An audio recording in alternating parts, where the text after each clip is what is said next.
The first question that I see that they have is, how does gratitude play into your life? Absolutely. So, a lot of times we go through the motions, right? We're going to work, we come home, like a couple days fly by, like we sometimes we get in a rut or we go through the motions. And um, the reason why we use gratitude and why it's so important is because the emotion of gratitude outweighs all the negative emotions. And so it's emotionally impossible for you to feel flustered, angry, mad, sad, whatever it may be, and grateful at the same time. And so if you find yourself in a moment where you're angry, you're flustered, you're sad, you got to reflect on moments you're grateful for, because it'll always ground you and bring you back home. And oftentimes, I think gratitude and perspective are the biggest things that will ground us, and always keep us grounded. And so, that's why I use gratitude. And I think we can all agree there's a lot of ungrateful kids, getting raised nowadays, in the world, not getting raised, just a lot of ungrateful people nowadays. And like I said, sometimes we forget about the fact that we woke up today, and like really, really just like, oh my God, like I'm a human and I'm in this body and I have consciousness, and we don't know what consciousness is. And we're floating on a rock and it's spinning around the universe, and we don't even know what the universe is. It kind of dwindles our problems away, the things that we think are problems, right? And so in those moments when we're thinking about our problems or challenges or whatever it may be, I always go back to gratitude, because it's like the things that we complain about on a day-to-day basis aren't problems.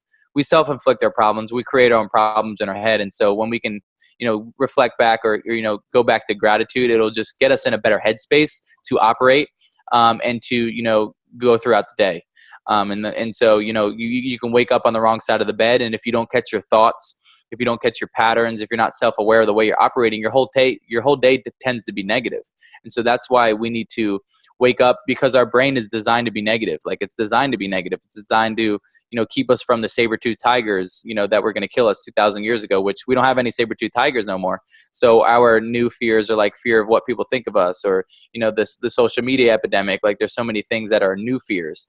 And so just starting your day off with gratitude. And what would your days look like if you did that? What would your kids' days look like that, if you did that? What would they look like in school? How would they operate if they were, filled up with gratitude? How would your team members in your business look like if before a meeting you guys went through your daily wins or your weekly wins or your monthly wins or things you were grateful for about your family? Like, you want people to operate better, you get them to be more grateful and to be more purpose driven.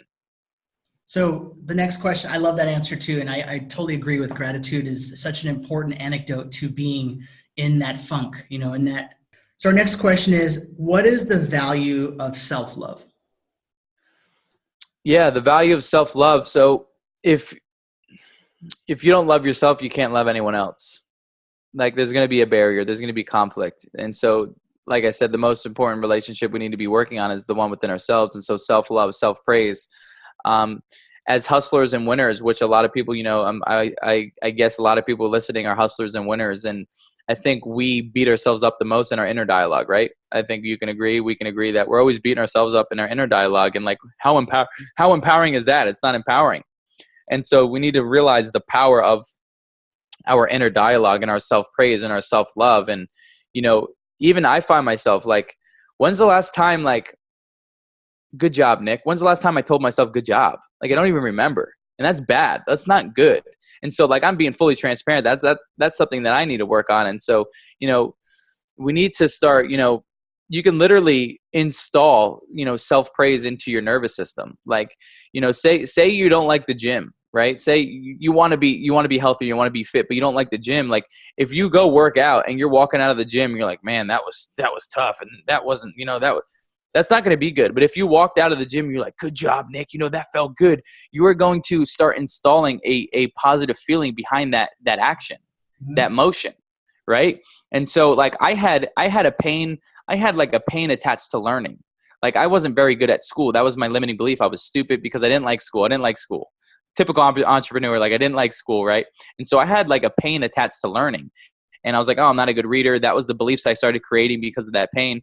But then I realized, like I would read a book. I'm like, good, I'd read a couple pages. I'm like, good job, Nick. Or I would start looking at, every time I finish a book, like that's like a trophy on my wall. Like I totally rephrased the way that I look at learning because I didn't like learning. I didn't like books. But if we read books that are congruent with what we're working on and things that we're passionate about, and I started reframing. I'm like, man, I'm going to make a trophy case of books and I want to rack up as many books as I can read. Like I've never thought like that. I've never thought like that, but it's because I'm installing new feeling to that action. Does that make sense?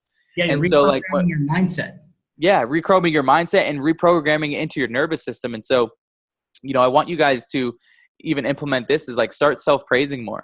When you do something, not only physically applaud yourself, but mentally applaud yourself. Good job, Nick. Like, this is great. You're fantastic. Like, when's the last time you looked in the mirror and said, dude, I love you. Like, you're incredible. Like, we don't do that. And people think it's stupid, but like, it's powerful, bro. Like, there's a one thing, this guy, Joseph McClendon III, he's a great speaker. And one of the things he always has people do, he goes, repeat after me. And he'll go, I freaking rock. And like, it makes me feel good. And so like, dude, I start my day, I'm like, I freaking rock, look in the mirror, I freaking rock. And like, that fires you up. And like, that's self-love. And when you go throughout the day, when you're vibrating off your own self-love and your own awesome sauce, he calls it, like, dude, you're on a whole nother level, bro. You're on a whole nother level. And so that's the power of self-love. And if you're looking for love, don't look for love. Like, love yourself. And when you're on purpose, you're going to attract the right women. You're going to attract the right men. You're going to attract the right teammates when you're on purpose and you're just like, you're loving yourself. And people will be around you because they know you love yourself. Like, they want to be around people that love on themselves. No one wants to be around people that are always negative and beating themselves up. Yeah. I wholeheartedly agree that it's contagious. Positive energy is contagious. And if you love yourself, you can love other people, but you have to start with you. Our next question is talking about how, how do you drown out the outside noise to like get to the next level? Yeah, absolutely. And so you have two choices with the outside noise. You can let it affect you, you can let it drive you. And so, you can either let it get it down, or you can attach a different meaning behind it and realize, like, oh, that's motivation, that's drive. Like, just watch, like kind of the just watch mentality. My buddies that I'm in business now, in their first business venture, they would write down a list of all the people on their whiteboards, all the people that doubted them and hated on them. And then when they were working and laying the bricks and doing the things that they don't want to do, they would look up and be like, yeah, like, saying words that we're not going to say on here, but using it as motivation. And so if it's in your life, use it for good. Realize, like you said, that the hot air balloon, that was a segment, realizing like you're the captain of your hot air balloon, and you have the ability to take that energy, because right now we're floating through plain energy. We dictate whether something's negative or positive by the way we react to it.